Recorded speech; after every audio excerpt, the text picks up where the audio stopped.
పరుష పదజాలంతో చేసిన వ్యాఖ్యలపై ఈ నెల 12లోగా వివరణ ఇవ్వాలని తీన్మార్ మల్లన్నకు షోకాజ్ నోటీస్ జారీ చేసింది.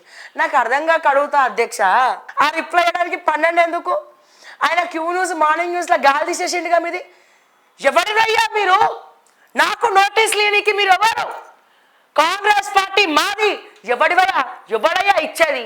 పండబెట్టి తొక్కుదా. ఈ డైలాగ్ ఏనో ఇన్నదే రేవంత్ రెడ్డి డైలాగ్ అనుకుంటా. ఇది మళ్ళీ నేనన్నానని మీరనడానికి కాదు. మీరు నోటీస్ ఇట్లా పోగానే అట్లా చెప్పేసిండు కదా మల్లన్న కూడా.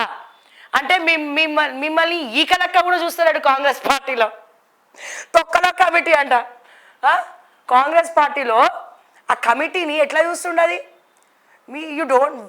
మీరు అంటే రెస్పెక్ట్ కూడా లేదు సార్. 12 అంట. మన దానికి వివరణ కోసం, తొక్కలో వివరణ కోసం 12 అంట. ఒకసారి చూద్దాము ఏమన్నాడో.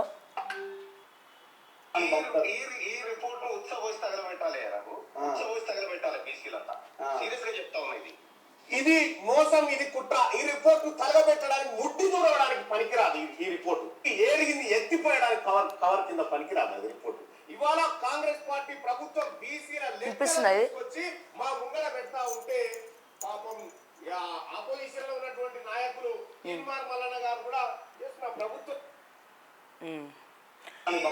అంటే దీని ఉద్దేశం ఏంటంటే బయటేమో కులగణన మీద ఉచ్చబోసి తగలబెట్టారంటాడు, శాసన మండలిలోనేమో కులగణన చాలా బాగుంది అంటాడు అని చెప్పి ఇది నాకు తెలిసి బీఆర్ఎస్ సోషల్ మీడియా ఎడిట్ చేసి ట్రోల్ చేస్తూ ఉన్నది. ఓకే, అంటే ఇక్కడ మీరు చెప్పండి ప్రజలారా, ఏంది పరిస్థితి తెలంగాణలో? ఎవరెవరు డ్రామాలు ఆడుతున్నారు? దేనికోసం డ్రామాలు ఆడుతున్నారు? సో ఇటువంటి జోకులు వేస్తూ ఉంటే ఏం చేస్తాం మనము? ఒకసారి చూద్దాము. షోకాజ్ నోటీసులు పంపించినటువంటి కాంగ్రెస్ పార్టీ కమిటీ, క్రమశిక్షణ కమిటీ చాలా క్రమశిక్షగా, చాయ్ పైసలు ప్లీజ్, చాయ్ పైసలు ఉంటాయి అన్న, ప్లీజ్ అన్న, మీరు తాగే 2 చాయ్ పైసలు 2 రూపాయలు అన్న, చాయ్ పైసలు కాదనుకోండి 2 రూపాయలు ఇవ్వచ్చు అన్న, ప్లీజ్ అన్న ప్లీజ్ చాయ్ పైసలు అనే కాడికి ఎవడా నన్ను ఇక నేను చెప్పా, మీరే వినండి. ఇగో ఇది కాంగ్రెస్ క్రమశిక్షణ కమిటీ. ఎవడు మీరు అంటుర్రు? తీన్మార్ మల్లన్నకు నోటీసులు ఎందుకు? మౌననేమో అన్నాడు. మీ అయ్యా జాగిరా పార్టీ ఏమన్నది? అది మాది, బీసీలది మాది. ఆ పార్టీని వాడుకొని మీరు పెత్తనం చేసుకుంటా ఇది నడవదు.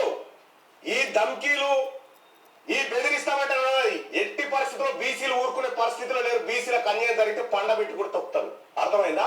బీసీలకు అన్యాయం జరిగితే ఏదో మీ ఎమ్మెల్యేలు మాట్లాడతలేరంటే వాళ్ళ పరిస్థితి జనానికి ఎక్కి వాళ్ళు చూసుకుంటారు. జనం చూసుకుంటారు వాళ్ళ పని. ఇంకా ఈ ఎమ్మెల్యేలు ఈ రిపోర్టు తప్పుడని చెప్పుడు విడిచిపెట్టి ఎంత పారదర్శకమైన సర్వే అని చెప్పి ఎంత దుర్మార్గమైనది. ఈ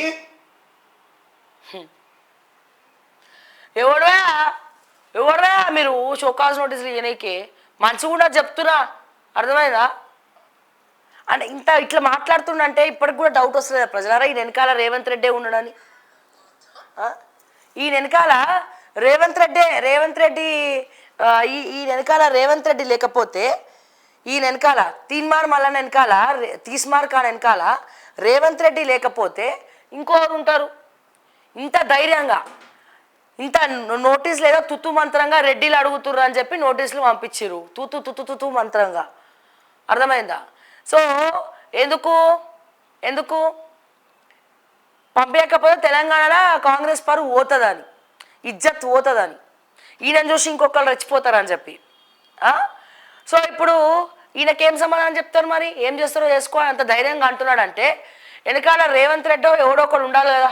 అరే నువ్వేం కాదురా మల్లన్న, నువ్వు ఇష్టం వచ్చినట్టు తిట్టుకో, నేను చూసుకుంటా, షోకాజ్ నోటీసులు వచ్చినా ఏమన్నా, నువ్వు నీ స్టాండ్ మర్చిపోకు, నువ్వు తిట్టు, ఏదైతే అది అయిందని చెప్పేది ఓరు. ఇక నేనే దీని మీద మీ కమెంట్స్ ఏంటో తెలియజేయాలి. ఇగో ఒక చాయ్ పైసలు అన్న, మీరు ఒక పూట చాయ్ తాగుతారు చూసినారా అన్న, ఆ చాయ్కి పెట్టే 10 రూపాయలు దానం చేయండి అన్న. మీకు ఎంత వీలైతే అంత. ఎక్కడ దానం చేయాలంటే నేను కింద ఫోన్ నెంబర్ పెడతా ఉన్నా. ఆ ఫోన్ నెంబర్ కి వాట్సాప్ గా అది ఫోన్ పే గానీ, గూగుల్ పే గానీ అకౌంట్ నెంబర్ కూడా వేస్తా ఉన్నా.